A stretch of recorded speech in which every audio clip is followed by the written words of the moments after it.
When it comes to REITs, or real estate investment trust, Realty Income, stock ticker O, has long been the gold standard. However, over the years, that standard is starting to weaken.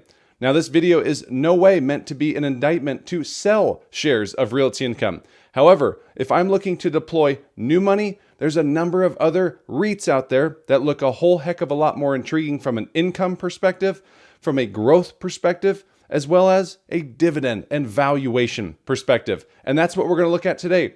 3 REITs that I like better than Realty Income. But before we look at them, do me a huge favor. Click that like button down below. Subscribe to the channel so you'll be notified anytime we drop new content, and let's jump into it.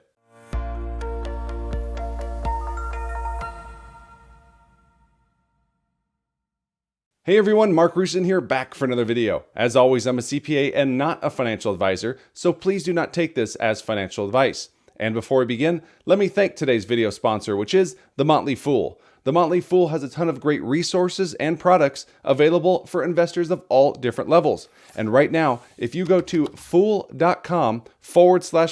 you could sign up to receive their 10 best stocks to buy right now, completely free. Go check out the link down in the description below. All right, let's jump back into our video, taking a look at 3 REITs I like better than Realty Income right now. Beginning with REIT number 1, which is Agree Realty, stock ticker ADC. Agree Realty is going to be the one REIT on our list that most closely resembles that of Realty Income. Both of those REITs are retail net lease REITs. Both of these companies are built eerily similar to one another. However, I do like the growth prospects and I like the top tenants when it comes to Agree Realty, which we're going to take a look at here in a second. But let's first set the stage and look at Agree Realty's prior performance. As I mentioned, they are a net lease retail REIT. They have a market cap of $6 billion, and over the past 12 months, shares of ADC are down 7%. Agree Realty is going to be the smallest REIT on our list today in terms of size, market cap value. But it's also, like I mentioned, going to be set up very similar to that of Realty Income. After all, they're both net lease REITs. They're both retail REITs. There are going to be some differences, and we're going to take a look at them now. As you can see here, Agree Realty has about 2,100 properties, approaching 2,200, with nearly 70% of their annual base rent coming from investment-grade tenants, higher than that of Realty Income.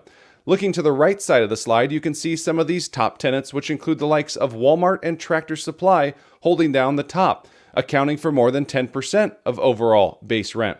The top sectors include grocery, home improvement, as well as tire and auto service. All 3 of those accounting for nearly 30% of the company's annual base rent. Here's a look at that strong investment grade portfolio I just mentioned, where they have nearly 70% of rent coming from these types of tenants. But that number is actually even higher. As you can see, 16% of their tenants are not even graded, and some of them are extremely high quality, which would only further increase that number. So looking there, you could see probably some differences. They do share some tenants, but I like Walmart and Tractor Supply at the top a whole heck of a lot more than I like to see Walgreens, CVS, and Dollar General. Although they share a lot of tenants, I happen to like Agree Realty a little bit more. Plus the higher exposure to investment grade tenants. And another difference is going to be the exposure to ground leases. As you can see on the screen, Lowe's is the company's largest ground lease tenant, accounting for 14% of annual base rent as it pertains to ground leases. So Agree Realty owns the land and Lowe's built on the land, paying a fee, a regular rental fee to Agree Realty. This is a much smaller piece of Agree Realty's overall portfolio, but a piece nonetheless that differentiates themselves from Realty Income. And when it comes to land, they aren't making more of it. Now let's take a look at the dividend, where you get nearly a 5% dividend yield with shares of ADC.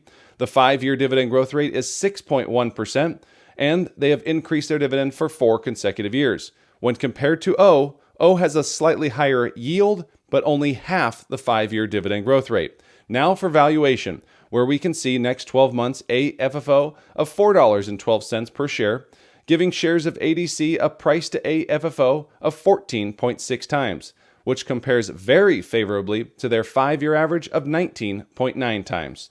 So although I still like Realty Income and having exposure there, I like the prospects of Agree Realty. Higher investment grade tenant. They differentiate themselves a little bit in terms of ground lease. they have a faster growing dividend as well. And that leads us to REIT number 2 on our list, which is Prologis, stock ticker PLD.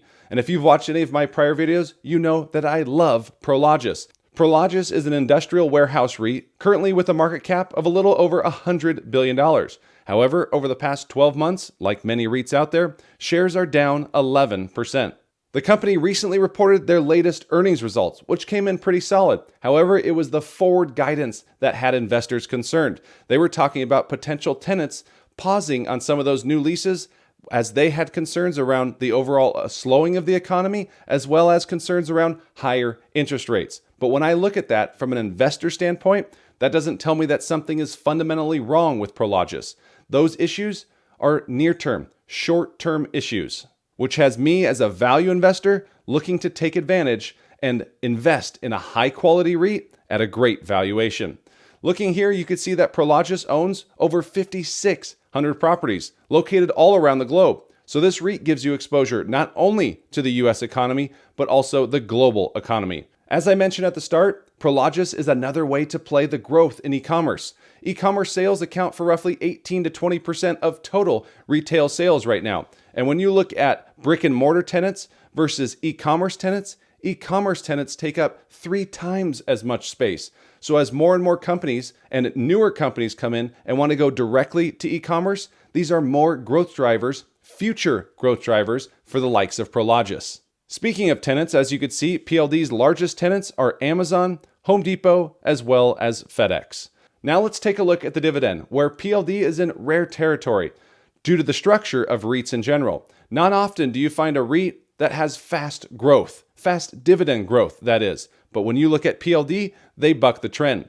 Not only do they offer a 3.5% dividend yield, but they offer a 5-year dividend growth rate of 13%, and they've been increasing their dividend for 10 consecutive years and counting. Now let's take a look at valuation, where analysts have a next 12-month AFFO target of $5.15 per share, which equates to a price to AFFO multiple of 21.2 times, which is well below the company's 5-year average of 29.2 times.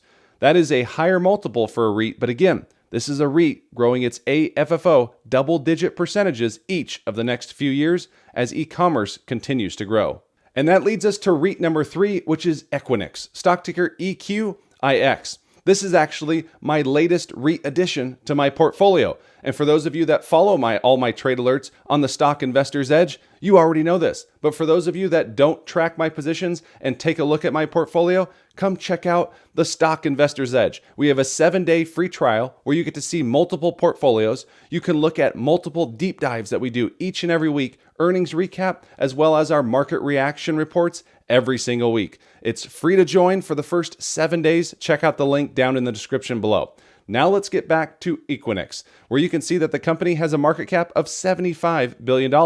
And for those of you unaware, Equinix is one of the largest data center REITs on the market. Over the past 12 months, though, REITs have been down, not shares of Equinix. They are up 9%. Data center REITs have been the best performing subsector in the REIT hemisphere due to the fact that prior to the pandemic, we had everyone going to the cloud. Growth for data centers. Post-pandemic, we had everyone working remote, which further added to the demand for data centers. Now we enter this period that's going to continue moving forward and only get larger with AI, which is another higher demand growth driver for data centers. As you can see here, the company continues to grow not only revenues, but adjusted EBITDA as well as AFFO. It's one thing if revenues increase, but if management doesn't effectively run the business, those revenues are all for nothing. Similar to PLD, Equinix gives investors exposure to the global economy, as EQIX is located in 33 different countries around the globe, and the demand only continues to grow.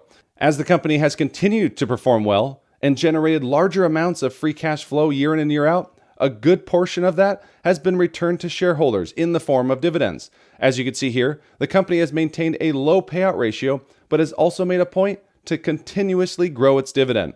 Currently, shares of EQIX yield a dividend of 2.2%, the lowest on today's list, but like PLD, they have a fast dividend growth rate at 11.3%, which is, again, certainly rare.